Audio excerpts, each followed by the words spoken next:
Final గా గౌరవ ముఖ్యమంత్రి వర్యులు రేవంత్ రెడ్డి గారు మీరు చెప్పినటువంటి నీతి వాక్యాలను మీరు పాటిస్తే బాగుంటుంది. ఉద్యోగాల విషయంలో మీరు అడ్డంగా అబద్ధాలు ఆడారు. ఉద్యోగాల విషయంలో కేసీఆర్ గారిని బద్నాం చేసే ప్రయత్నం చేసిండ్రు.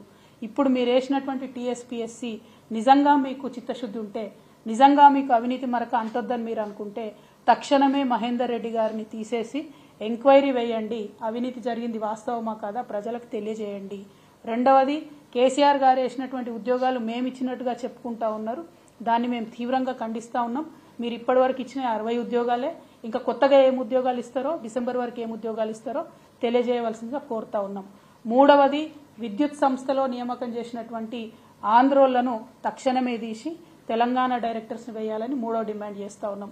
నాలుగవది, సుప్రీంకోర్టు ఆఫ్ ఇండియాలో మీ పర్సనల్ కేసులు, మీ అవినీతి కేసులు, మీ దొంగ కేసులు వాదించి ఆనాడు తెలంగాణ ప్రభుత్వం మీద దొంగ కేసులు వేసిన టీంని తీసేసి నిజంగా టాలెంట్ ఉన్నటువంటి వాళ్లను, నిజంగా తెలంగాణ ప్రభుత్వ ప్రయోజనాలు కాపాడే వాళ్లను పెట్టాలని డిమాండ్ చేస్తూ మరి మీ యొక్క చిత్తశుద్ధి నిరూపించుకోవాలి. మీరు ఇన్ని రోజులు చేసినటువంటి ఆరోపణలను దాన్నన్నింటినీ కూడా తప్పని నిరూపించే విధంగా ఉన్నటువంటి మీ వ్యవహారాన్ని సరిదిద్దుకోవాలని సూచన చేస్తా ఉన్నాం. Thank you. జై తెలంగాణ.